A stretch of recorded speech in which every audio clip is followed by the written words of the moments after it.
This is Tales from the Pros, where business leaders and influencers share their stories of inspiration, struggles, and successes. And I'm your host, Michael Giorgio.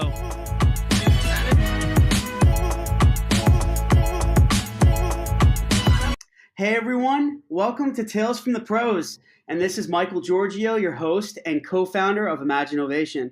My special guest with me here today is a leading evangelist for content marketing, an entrepreneur, speaker, Amazon best-selling author, podcaster, and storyteller. He's the founder of multiple startups, including the super successful and well-known Content Marketing Institute, known as CMI, the leading content marketing educational resource for enterprise brands, which was recognized as the fastest growing business media company by Inc. magazine in 2014 and 2015. And in 2014, this successful entrepreneur also received the Lifetime Achievement Award by the Content Council. Please welcome Joe Pulizzi. Did I spell that correct? Did I say that correctly? I want to make sure I said that. It's pretty close. You can get away with that, but it's Pulizzi. Pulizzi. I'm Greek. I can't even say it correctly. You know what? It's funny. Most of the time I hear Paluzzi. I mean, you were close. So like if you were in Sicily, that's exact. You say Pulizzi would be the pronunciation. But most people say Paluzzi. They transpose the U and the I. It's just amazing how Americans do that. When I go to Europe, everyone says it correctly, bar none. Oh, of course they do. Like with my name, my last name, Giorgio, can you imagine the craziness I had of people saying my name? Just disaster, man. I'm telling you, like Giorgiano. I'm like, there's an N in my name? I didn't know there's an N in my name. Crazy? See, it's weird how the human brain just puts letters in certain spots. It happens all the time. It's crazy. Oh, man. Well, Joe, I really appreciate your time, man. It's an honor to talk with you. And I've been following your work for quite some time and love your story and just kind of where you came from and getting to this point, the successful point in your life. And I know it took a lot to get here. So that's why we have this podcast, to really understand the story and the background behind people that put in a ton of work and perseverance to get to a great point in their life. So you're definitely considered in that area. So really appreciate your time, man. So just to kind of kick things off, Joe, you being a global leader in content marketing, can you tell us a little bit about your story and your background of how you got to this stage in life? Well, it all began when I was a young lad. I'm just kidding. I started in publishing in 2000. So basically, I had a master's degree from Penn State, graduated in 97, couldn't find a job, lucked into a internal communications position at an insurance company in Cleveland, Ohio. I'm from Sandusky, Ohio, which is about an hour west of Cleveland. I live in Cleveland, Ohio today. Okay. And started working in 2000, lucked into this amazing position at a business-to-business media company called Penton Media.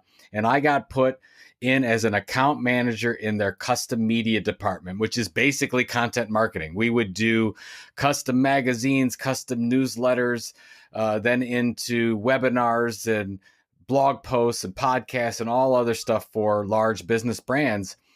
And I did that from 2000 to 2007 before I went on my own. And what an amazing position to be in, Michael, because this was an area that I just thought was going to be huge. I'm like, oh my, so this is, if you go back to 2003, 4, 5, it's the dawn of social media. Google was taking off.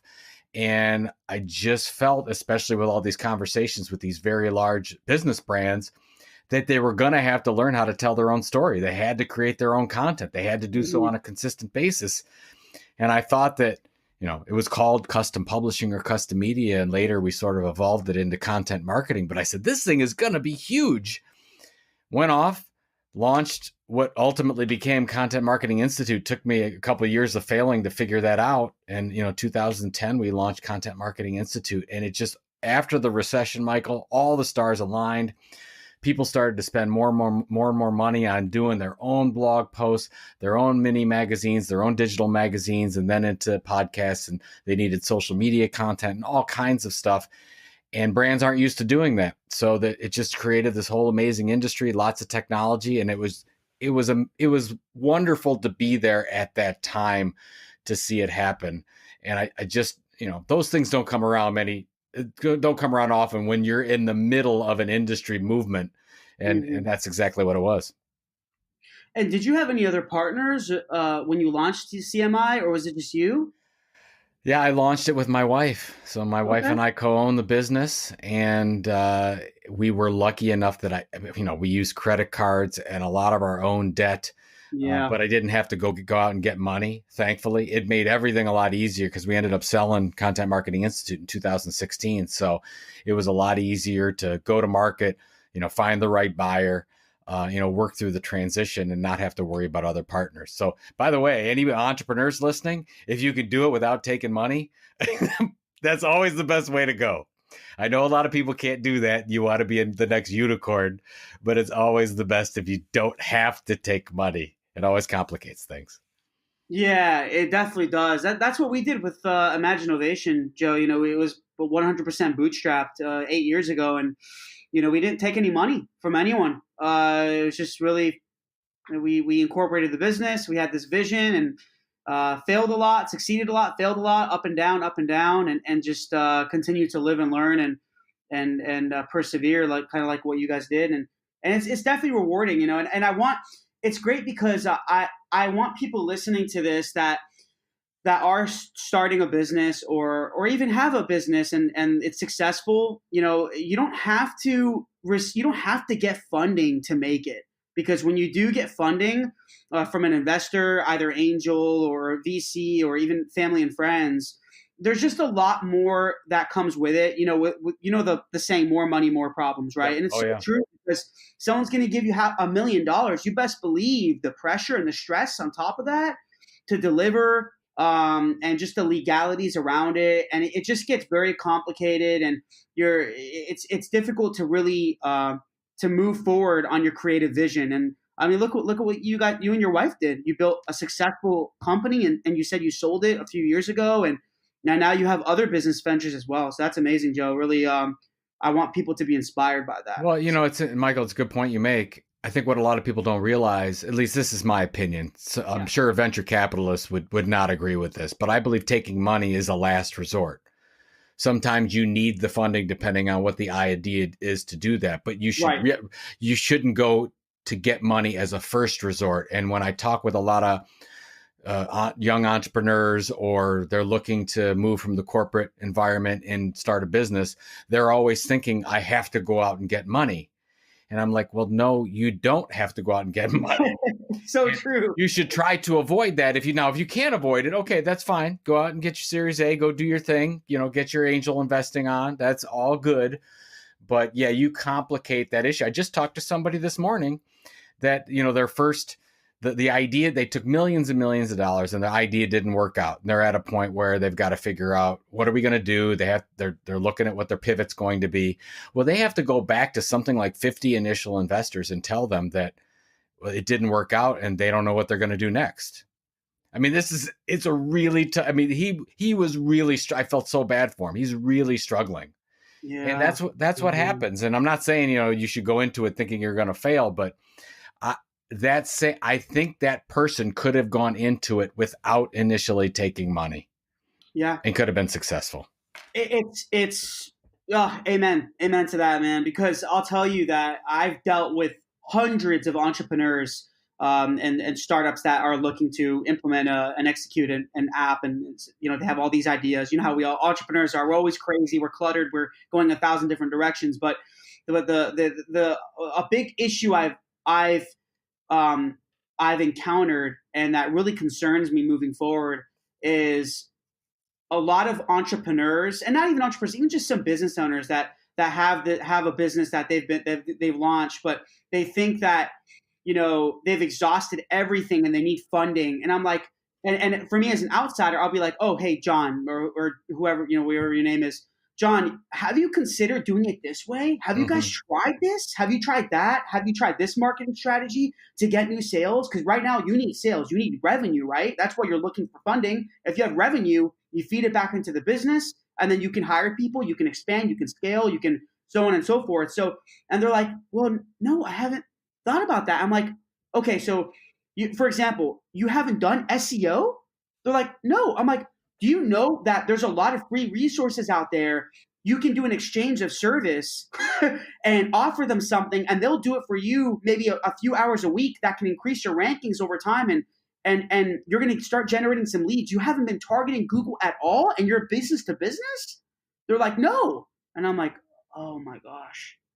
And they're asking for $1 million in funding. Yeah, it brings up a really good point. How, I went through a couple different variations before we got to Content Marketing Institute, and this was in 2009, 2010, and I wanted to launch the basically Content Marketing Institute model is like a media company where we would have online education, we would sell sponsorships, advertising, but I didn't have a dime to my name at the time, Michael. So I'm like, how am I going to get this thing off the ground? Mm-hmm. So what we did, I packaged it up in a pitch, and I went out to our key supporters, or the people that knew me and trusted me and believed in me.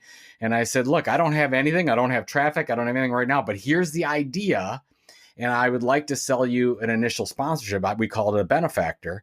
And I sold a bunch of these things for $15,000 a piece. And it worked out really, really well. So basically, we pre-funded the business, not by going out and getting money and selling portions of the business, but by selling sponsorships. And it worked as well as we could have possibly, because I got enough money to then go and move forward. And then once we got to the end of the year in 2010, we were cash positive. But it was just, right. Yeah, you offered value. It was a value incentive, and that's really what makes you an entrepreneur. You found another way to make it, to pivot, and to use a creative angle, yep. And that's really what you did. Exactly. So and going back to the content side, your core expertise here, aside from entrepreneurship and business, but I see sometimes you blog and podcast about being content first, right? So for all businesses out there, what does it really mean to be content first? I think what it means to be content first is to focus on the audience's needs above what you want, before what you want to sell. It's really, really important. And this is a marketing tenet. So if you're thinking about how do you market more effectively, the first thing you have to do is figure out who's your audience and what are those things, those pain points that they have that keep them up at night. Those are the things that you market to. You don't market and say, I've got this amazing widget. Here's all the benefits and features of that widget. Would you buy it? Yeah, there's most companies, that's the way that they do that. But we don't live in 1960 and 1950 anymore.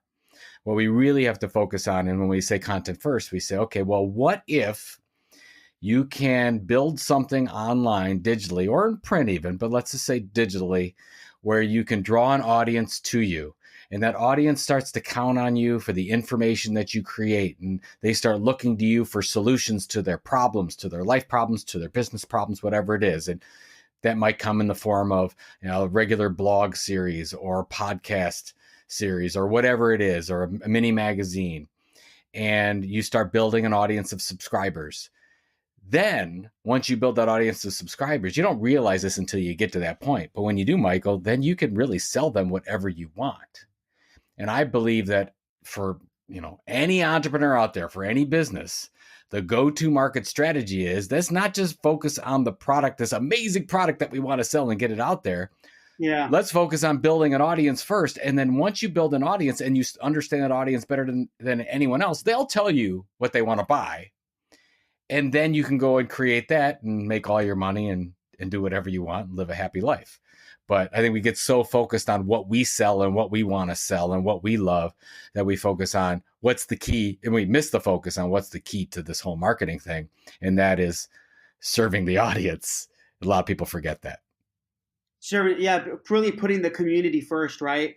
Once you build that community and they're engaged with you and the trust is there, they believe in they believe in what you're providing and the value, then you can really do whatever you want, right? Because they're engaged. The trust is there.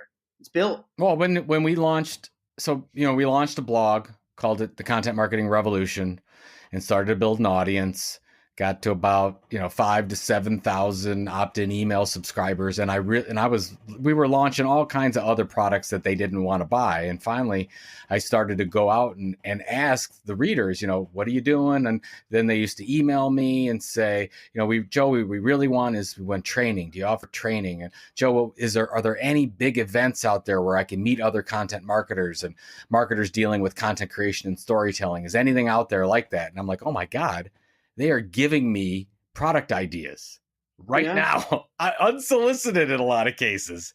That's how Content Marketing World was born. I had no inkling at one point that we were going to create this large event called Content Marketing World. That came because I got enough emails and enough blog readers were saying, Joe, we love all this content you're giving us, but here's what we really want. I'm like, okay, well, we could do that. And that ended up being the best thing we ever did. No, so cool. I mean, it's a great, it really is a great intro to my next question in regards to, just strategy. So like for you being an expert in content, Joe, and I know at least for myself and many other business owners who are, it doesn't matter if it's a product or service, there has to be at least for me, I believe, and I know you believe this too, but every business really needs a content strategy. If a company doesn't have a content strategy, they're gonna. I mean, if it hasn't hurt them already, it's gonna really be a killer to their business. Because how we always talk about innovating, like Sears, right? They're filing bankruptcy. They didn't really innovate like Toys R Us. It's the same thing I think with content. Companies who aren't putting content out there and providing value to their audience, who don't have a strategy, is really going to hurt them if it hasn't hurt them already. So what do you think, with your expertise, what are the key fundamentals of essentially building an effective content marketing strategy for a business? How do you kind of clarify that? Can you give some clarity on that? Sure, absolutely. I think the first thing is to keep it simple. And I want to, let me explain that a little bit. Because we have so many options and so many channels to create content and then distribute content, a lot of businesses, small business, medium size, large business, believe that because we can do this, but we should. So they start creating content and distributing on every platform known to woman or man.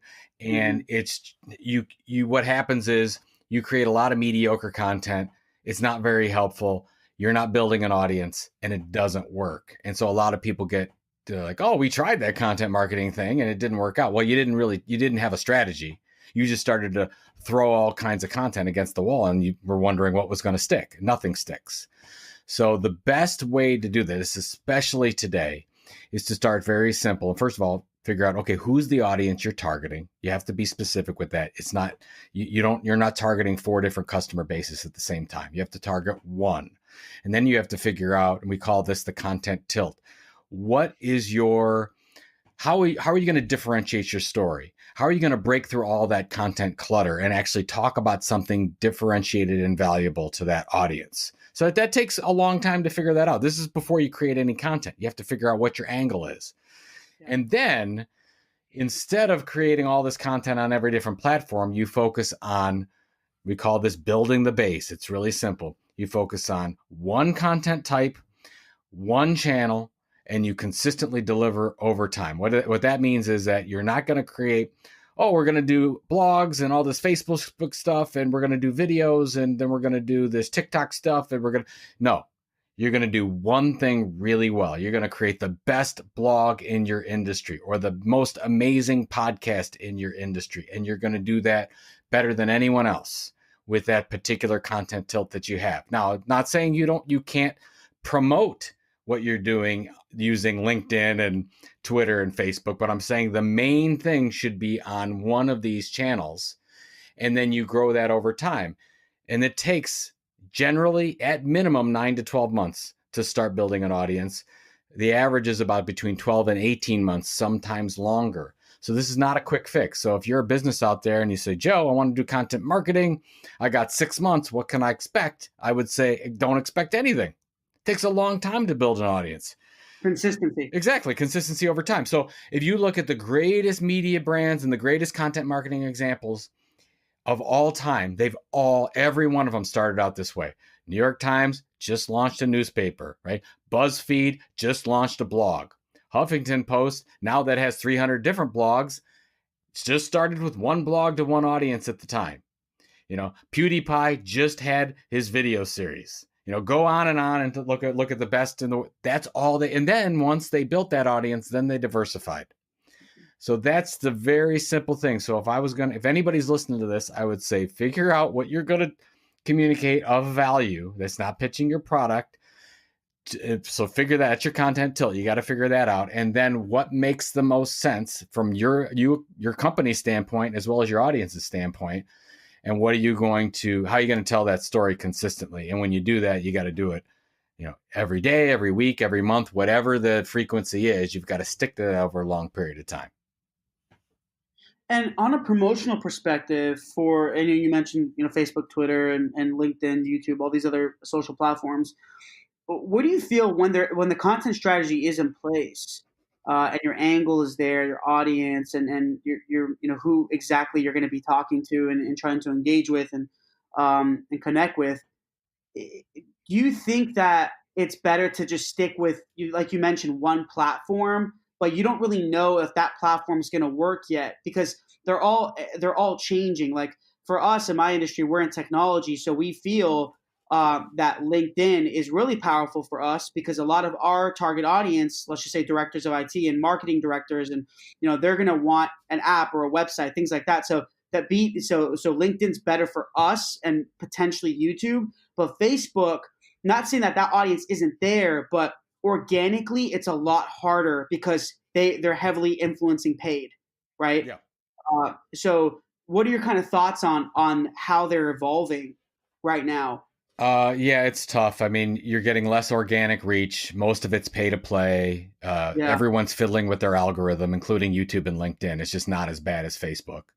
So that's what you have to deal with. Now, if you're going to invest time on a rented platform, and that's what I would call it, it's not your own platform, it's somebody else's platform. They own the connections on there. You've got to realize that. So what are you going to do? Well, if you're going to spend time on LinkedIn, then invest in that to really give it a chance to do well. So if you're going to, like, for example, for me, and as I'm promoting, my new book, as I'm going out there, I'm saying, okay, I'm going to invest time in Twitter, Facebook, and LinkedIn. And I am going to make the time to communicate consistently with the audiences on those platforms. But a lot of people don't have the time to do that. So you might say, look, we just don't have the time to make it with Facebook. It doesn't make sense for us. So we're going to focus on LinkedIn first, or Twitter, or whatever the case is, and be great, consistently deliver, really get involved in the communities there. Focus on, what are the tweet chats that are going on and the hashtags that make sense for you. Really dig into it. For most companies, what I see is they dabble in all these social media channels and nothing works for them. So it's the same way. It's like, okay, there's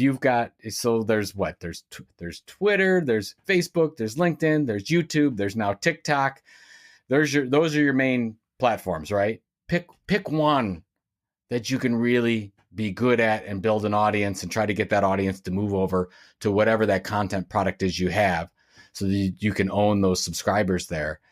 And that's it. It doesn't have to be rocket science. You don't have to be on it. You have my permission not to be on every platform. You probably can't be good enough to spend the resources to be great on every one of those platforms. It's very difficult. We tried it. Yeah, it's hard. It's draining. It's very draining. Yeah. So simplify it. So simple. You don't have to do that. So that's great. You made a decision and said LinkedIn's the one you're going to focus on. Great. You can be the best at LinkedIn. And are you losing anything by being mediocre on Twitter or Facebook? No, you're not losing anything. You're probably gaining time actually to be better on LinkedIn. So true. And do you believe in some proven strategies or tactics in order to generate a return on investment and ROI from the content? Well, yes, rent to own strategy. I mean, what you want to do ultimately is create the best email newsletter you can so that you can have opt-in subscribers, so that you actually have some control over your audience database. Because if you're building an audience on, let's say, YouTube, here's a really good example. I don't know how many people follow PewDiePie, but he's got over 100 million subscribers on YouTube. Wow. But if you look at what he's done over the years, those 100 million subscribers that he has on YouTube, they're not his, they're YouTube's. So if you are the business, and he makes millions of dollars a year right now. I don't know what he made last year, 20 million, $25 million. So that's great for him. But the problem is YouTube could turn that switch off tomorrow and say, sorry, we're not going to send any more business your way. They can absolutely do that. YouTube is a private company. And we've already seen Facebook do that. It's already happened. We don't have any organic reach on Facebook. It's almost none.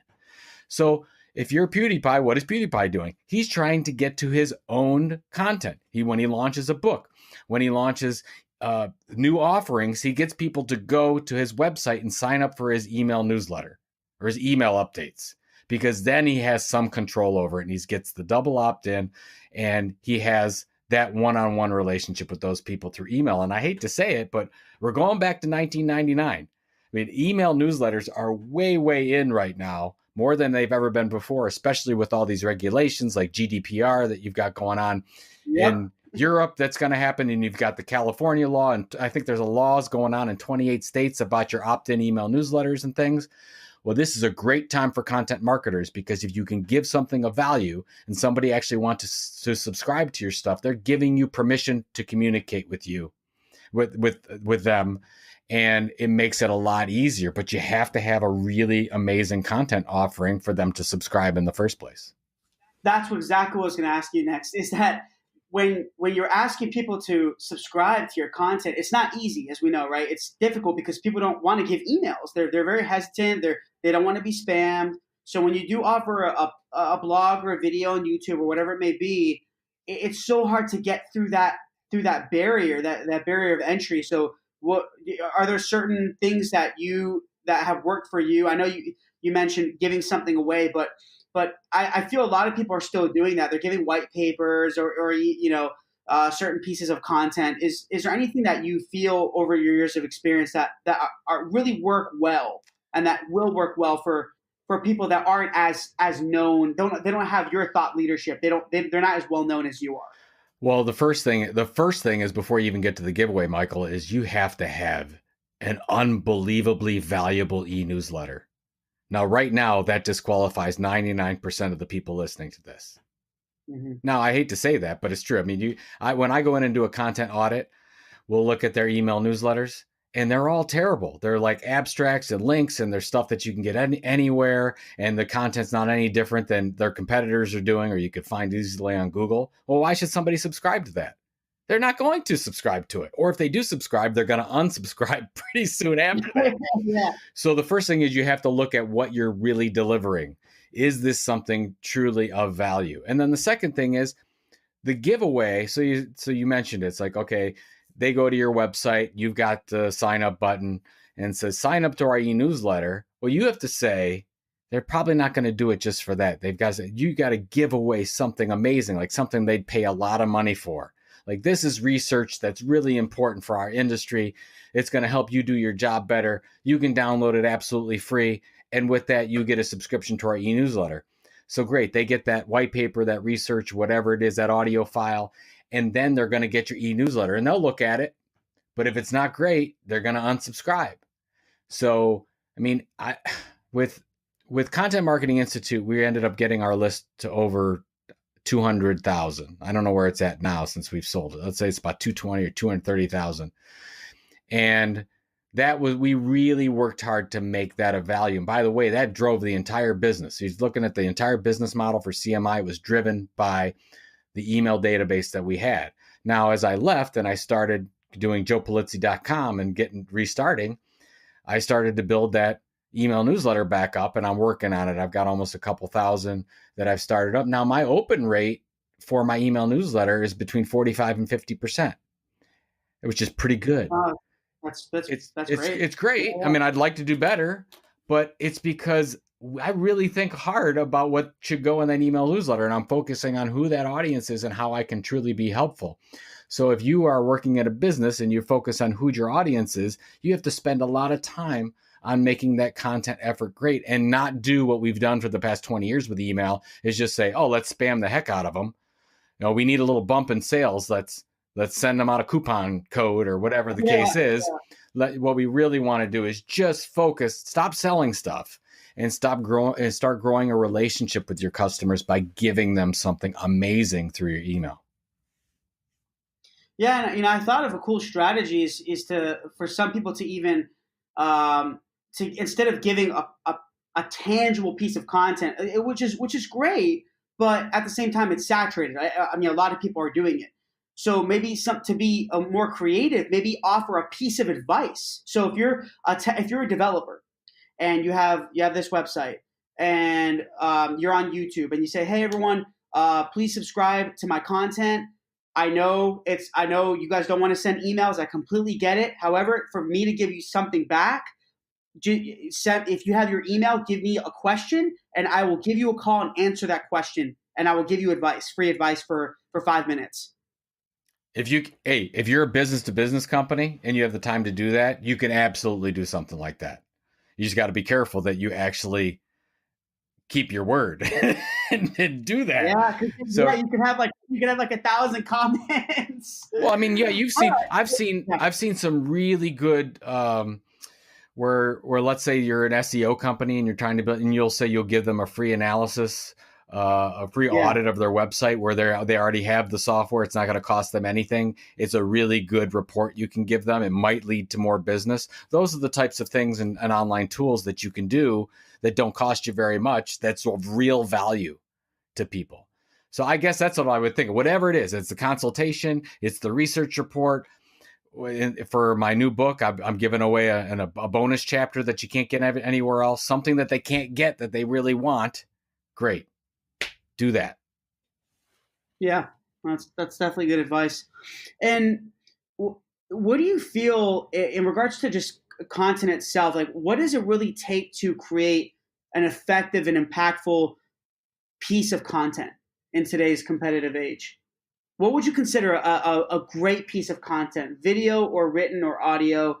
Are there any key fundamentals to what consists to make it just so engaging? That could be a 1-week course. So that question, there's so many variables that go into content creation. You also have to take in mind what resources you have to get it done. So if you are a small business, it could be one person. It could be a half a person. If you're a large business, if you're Red Bull, I mean, you've got Red Bull Media House. You've got hundreds and hundreds of people all over the world creating content for you. So you have to really figure that out. I guess the one thing that I would focus on, and this of course it will answer your question with one piece, but it's the bigger idea. We talked about this before. Of course, I get it. Yep. Well, what I want to know is what's that small area that you can be the leading expert in the world. Now, most people don't want to answer that question because they want to go wide. They want to say, oh, we want to cover all these things for our customers and answer all these solutions and be the expert provider in these 8 areas. Well, you know what? You're not going to do that. You're especially not going to do that right off the bat. So what's the one thing right now, that one pain point that you could actually be the leading expert in the world? And if you focus on that, then your stories will revolve around that small little niche area. So if you are focused on a really unique area of mechanical engineering that nobody else is talking about online, and you can be the leading expert in that, just talk about that. So I would say, to answer your question, it's focus. It's focusing. Yeah. It's just focusing on those stories that you can be the expert at, that nobody's doing, that you can build around. So if you look at any trade media company and how they started with events and magazines and still do today, what did they do to build into, the bigger media companies they are today? They focused on really small things. Focus on some aspect of solar power or some aspect of the shipping and logistics process. Those are the things that we should think of. On really, you can't be niche enough. You can't go small enough. So that's the answer. And if you do that, it'll be a heck of a lot easier to create really good, valuable, relevant content because you're so niche. That's great advice. So really, yeah, I know it's a very heavy loaded question, but I mean, that's perfect. I love it. Absolutely love it. I think it definitely gives a lot of, you mentioned focus and clarity on a heavy loaded question. I think we're we're so consumed of trying to do so much within our content. We have a lot of messages that we want to portray to our audience, we want to give and we want to tell, but like you said, it's that overthinking, that huge message that we want to relay to the audience can sometimes be counterproductive. It can hurt us because it's so big. The message is so large that it's not focused, right? It's not focused towards a certain audience that you're trying to target, or a certain message that you're trying to tell. And this goes right into it connects right into my next question in regards to storytelling. So one of my favorite questions, I love storytelling, Joe. Like, storytelling for me, it's one of my passions. I want to get more into it. I wouldn't consider myself a storyteller yet. I haven't really put out too much content about it, but I definitely consider myself in my heart a storyteller because I love hearing people's stories. That's why I have this podcast. I love hearing your expertise and how you got to where you are today, struggles, sacrifices, successes, and it connects people. And I think that's a big problem in today's market and in most industries is that it's so money focused. It's so money focused and so business focused and so value focused that we forget about the person that we're talking to. That's right. You know what I mean? It's so, it's hard to say that because when I see LinkedIn and a lot of these platforms, I would say a lot of LinkedIn because I'm on it most of the time. LinkedIn, it's always people selling. And then even when I see some of these other LinkedIn influencers, right, or Michael, whatever you want to call them, that they're heavily focused on just LinkedIn marketing and promotion, even them, I know there's another intention behind what they're saying, and it's sometimes you can see who's authentic and who's not. So in regards to that, about storytelling, what does great storytelling mean today in relation to content marketing? Because I know you mentioned stories a little bit earlier. Well, basically, when you are telling a story, which by the way is the thing that connect you said this really well. It's the thing that connects humans together. I mean, everyone wants to listen to a story. When somebody buys a product, you mentioned all these people that are trying to sell. When they buy a product, most of the time, they're not buying it for rational reasons. They're buying it because something emotional happened to them. And that's how you change a behavior, because you reach their emotional core, some emotion. So the key to storytelling is getting some kind of emotional reaction, because that's how behaviors change. So what does that mean? Well, you could say, I know it's an overused word, but it's being authentic. It's being true. It's being human. It's talking in a regular fashion and not getting into all these terms that nobody cares about. It's focusing on the real story behind the story and focus on the pain points that you're going through. Be honest with the challenges that you have as a company that you're dealing with. The best examples that you see online, whether it's on LinkedIn or whatever, are people that are getting on there that are just talking like regular people, saying they're struggling with issues. And people follow that. People, if you look at Seth Godin's a really good one, because if you look at, and he's blogged every day since I think 2001. Every day. Hasn't missed a day. I did not know that. Yeah, it's unbelievable. But what does he talk about? He talks about, man, I've been dealing with this issue. It's been tough. Here's what I think. Here's how I think it can help you. Really, really easy formula for storytelling. Does it every time. I can almost tell when it's a new Seth Godin blog post what the formula is going to be. He doesn't change it. He hasn't changed it for 20 years, and it still works. And now he's doing these storytelling boot camp, like storytelling trainings, and it's crazy. Yeah. So here's how so great storytelling is a real focus on who that audience is. Get something in your mind, whether that's a buyer persona or whether you're thinking about you're creating a story for your wife. I don't know what you're doing. Focus on this. That's the audience, and then figure out, okay, what do I want that audience's outcome to be? A lot of people don't do that. Like, if you ever look at an editorial calendar, and they'll say, oh, okay, here's the blog post, here's the search engine keywords we're targeting, and then here's the due date and all that stuff. Well, what they don't focus on is the audience outcome. You should put that in there, and you should figure out, well, what do I want the audience to do with this information? Do I want them to feel a certain way? Do I want them to do something? Because if you focus on the audience's outcome, you'll make sure you tell a really good story. because you're focused on what's in it for them and not what's in it for you. Yeah, I love it.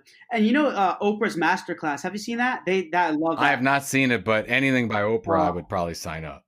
it's so good, man. Yeah, you gotta look at masterclass, and it showed. I saw. It was just a little video snippet from the CEO of Starbucks, and he was talking about leadership, and he was talking about some of his struggles, and he said it's very easy to lead when everything is going your way. He says it's difficult to lead when everyone's against you, no one believes in what you're doing, and you got to find you got to stay strong, and you got to believe in yourself, and you got to believe in the purpose and vision of this company, and you got to believe in the people involved, and I, that's why they're offering all these benefits to Starbucks employees now. You know what I mean? The founder, the CEO, is apparently doing all these things, all these great, amazing things for the employees, and giving customer incentives. But the way he did it was so cool because he was using his story, even if it's not personal, just the business story, and his struggles and the company struggles, and using it for a good purpose and a good reason to inspire others, and to give a good message for Starbucks. So that's what I love. You know what I mean? And that's kind of what I was asking in my question, is what you did answer a lot of it, but that's what I was asking is do you think it's really important for the owners or whoever's like the face of a business to tell the story, whether it's a little personal, and also the struggles of the company in the past, to a certain extent, telling that to the audience so the audience can feel something, right? That's I so think there important. should be, it doesn't necessarily have to be the owners, but there should be a Okay. face. Yeah. And the one thing I would say that would back up exactly where you're going with this is you should feel a little uncomfortable when you publish something. Like if you hit publish and you don't feel a little bit like, oh my God, I wonder how people are going to react to this, you probably didn't get edgy enough. You're probably not pushing the envelope like you should with something that's going to affect people in a particular way and to get an emotional reaction. So I guess that's a good litmus test is, am I a little nervous about this hitting the publish button? If you're a little bit nervous, then you're probably going to be okay. If you don't feel anything, you're probably not pushing the envelope. Yeah. Yeah. That's great, man. And Joe, were there certain times in your life, in regards to your story, were there certain times in your life that were pinnacle moments in getting you to this place of success, and thought leadership? Well, the most pivotal moment when I thought that, we had when I started in 2007 with the business, launched initially an online matching service for content marketing. So we matched up brands who wanted content marketing help with journalists and agencies that offered that.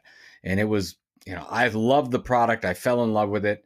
Thought it was the greatest thing ever. Financially, it was a disaster. It didn't work out at all.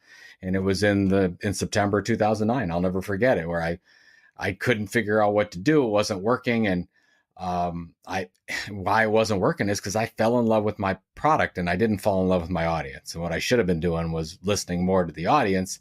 And then I started to do that, started to look back and started to really get all this, look at emails from blog readers and direct emails and all that stuff. And they, to the point before, they told me exactly what I should launch. They said, Joe, we want an event. Joe, we want an online destination for learning. So that's the one thing I really learned is you can't fall in love with your product because your products always change. Look at a company like 3M. 50% of their revenue every year comes from new products within the last 3 years. You can't fall in love with what you're selling, but you can fall in love with serving your customers well. And you have to set up listening posts for them so that they'll give you the feedback when the time is right. So you know what to offer them. That's my biggest learning. That's what I tell everyone, every entrepreneur, everyone in content creation, is if you have the eye on the audience and you just kind of like, Lord of the Rings kind of thing, if you really focus, the eye of Sauron, if you're really focused on looking at your audience at all times, you won't make the mistakes that I made before because I focused on my own needs and not theirs. And what would you consider your toughest struggles and challenges in your life or career, and how did you really overcome them? So aside from this, what were some of the toughest times in your career? Because we all struggle. We all have our really tough moments in entrepreneurship and in business and even just life. And it does, sometimes they do get overlapped a little bit, right? I mean, sometimes it's hard to be happy when you come home, when you're really struggling with work or something, or, I know they say, try to disconnect it, try to come home from work and not think about work, but it's hard sometimes.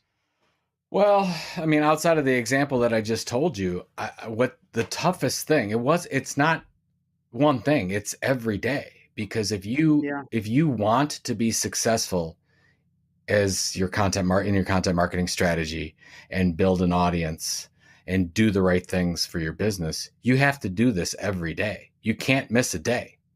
So that's why you have to create an editorial calendar that goes a couple months out, and you have to get all these things in the pipeline ahead of time and get all your content creators and everything going. Because at Content Marketing Institute, we created a long form, like a 1,500 word blog every day. And we didn't miss any day during the year. 365 days, we delivered a post. 2 days out of the year, we delivered this amazing event, one on the East Coast, one on the West Coast. We did all these things, and we put them in the calendar at the beginning of the year, and we had to execute on that. And that's where I think a lot of people go wrong. They have really good ideas about content, but then they drop the ball in execution. That's the hard part, is the execution of it. Everyone can have an idea, but a lot of people don't execute on their ideas. Yeah, yeah. And it's I think, like you mentioned, it's a lack of consistency, right? It is. I struggle with it too, man. Trust me. It's being consistent, having that discipline. It's so hard, especially when you're running a business. It's so hard to stay consistent with certain things. But that's why you have to create that process. Content marketing fails because it stops, because somebody stopped it. That's the reason why most programs fail. And once you go through it, you realize that. You just have to keep doing it day after day, and that's the problem. You'll know when you're successful, but it's not going to happen in 2 or 3 months. Takes patience, as Gary Vaynerchuk talks about and preaches it. Right? It's patience. That's right. Yeah. So just to kind of close things out here, Joe, I always ask these last three questions. I call them the three hows. So first, how do you define failure? Oh, I think true failure is when you don't get back up. I mean, failure is, I've failed so many times, Michael. I mean, it's another day that you can learn. Just what happened? What did you learn from it? And are you going to get back up again? That's all. I mean, true failure is giving up. Mm-hmm. Got to fail forward, right? Exactly. Yeah. And how do you define your story in one sentence? And how do you define your story in one word? Oh, in one word is just blessed. I've been blessed by the situations I've been put in. Somebody will say, you make your own luck. I would say nobody does it by themselves. So get a really good network together of mentors and people that care about you, and have them help you be accountable. Share your trials and tribulations with them so they can help you every day to do what you need to do. And that's how you define your story in one sentence, correct? Yeah. I mean, God, that's like the hardest thing. Define the story. I mean, my story is a one sentence. My story is, father, husband first, and then, author, podcaster, BSer, whatever. That's all secondary. But my story is first defined by my relationships close to me, and then defined by what I do in business. Love it. And last one is, how do you define success? Well, I love this quote. This is my success quote. It's if you have tried something and failed, you are vastly better off than if you had tried nothing and succeeded. And I got that off a sugar packet when I was like 10 years old. And this is what I've lived by. So I always just say, what's the worst thing that could happen? Let's go and give it a try and give it a shot. And that's success. It's being being unafraid, or not being unafraid because you're going to be afraid, but still moving forward and having the courage to try things when everyone else says you're crazy. Mm-hmm. No regrets. No regrets. Absolutely. And that's what I try to teach my kids all the time. I'm always like, what's the worst thing that could happen? That's how people are unhappy in their lives, because they don't do things. Yeah. It's from lack of action, not from the actions you take in most cases. So true. Yeah, you're right.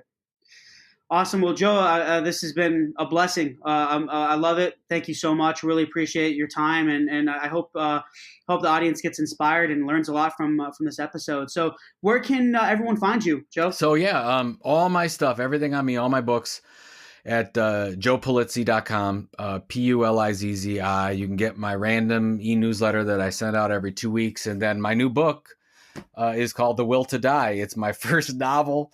I've written 5 business books. We've talked a lot about those concepts here, but my new, if you like mysteries, thrillers, you can get that at thewilltodie.com. And the good news is it's absolutely free. So you can get it in audiobook now. I'm giving it away for free. Just go to thewilltodie.com and you can listen to The Will to Die and your favorite podcast player. Perfect. Joe, thanks again, man. And I really appreciate you being a part of this podcast, sharing your story with us. I'm very thankful. And thanks again, everyone, for listening. And this is your host, Michael Giorgio, on Tales from the Pros. Until next time, thanks, guys.